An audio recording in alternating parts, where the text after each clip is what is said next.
Yung bahay namin maliit lang. Tapos pag natutulog kami, pag umuulan, tayo.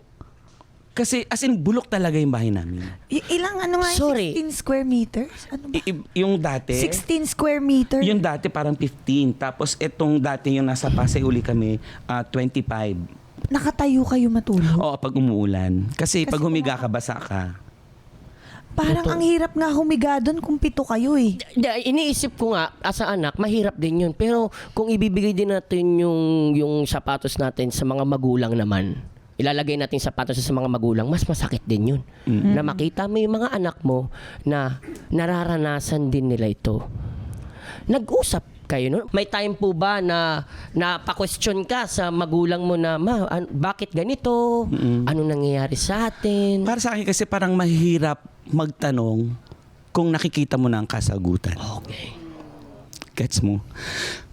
Bait mong bata, no? Oh my God, di ba dapat masaya tayo? Parang ano lang, parang, alam mo yun yung, kaya yung hinuhugutan ko. Ay! Go na.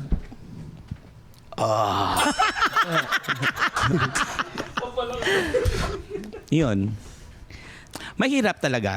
Lalo't aminin natin I'm pag sorry. pera, walang pera, mahirap ang buhay talaga.